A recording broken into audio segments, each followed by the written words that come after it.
2000 ஆண்டுகளுக்கு முன்பே தமிழ் சித்த மருத்துவ முறைப்படி கபால அறுவை சிகிச்சை செஞ்ச இடம் எங்கன்னு தெரியுமாங்க? தமிழ்நாட்டுல தென்காசி மாவட்டம் கடையத்தை அடுத்து தோரணமலை அப்படின்னு சொல்லிட்டு ஒரு அற்புதமான மலை இருக்குங்க. இந்த மலை ஏகப்பட்ட மூலிகைகள் நிறைந்த ஒரு வனமா இருக்கு. இங்க கிட்டத்தட்ட 64 வற்றாத தீர்த்தங்கள் இன்றும் இருக்குங்க.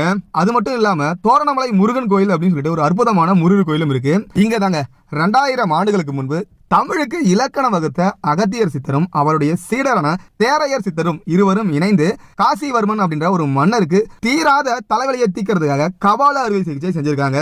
அது மட்டும் இல்லாம இந்த மலை மீது அகத்தியர் சித்தரும் தேரையர் சித்தரும் இணைஞ்சு நிறைய மருத்துவ சாலைகள் அமைச்சு நிறைய மக்களுக்கு மருத்துவங்களை சொல்லிக் கொடுத்ததாக கூட குறிப்பிடுறாங்க.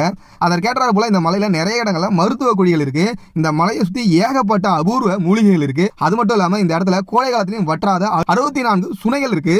இப்படி நிறைய அற்புதங்கள் நிறைந்த மலை தான் இந்த தோரணமலை. இங்க தோரணமலை முருகர் கோயில் அப்படின்னு சொல்லி ஒரு அற்புதமான முருகர் கோயிலும் இருக்கு. அது மட்டும் இல்லாம இங்க தேரையர் சித்தர்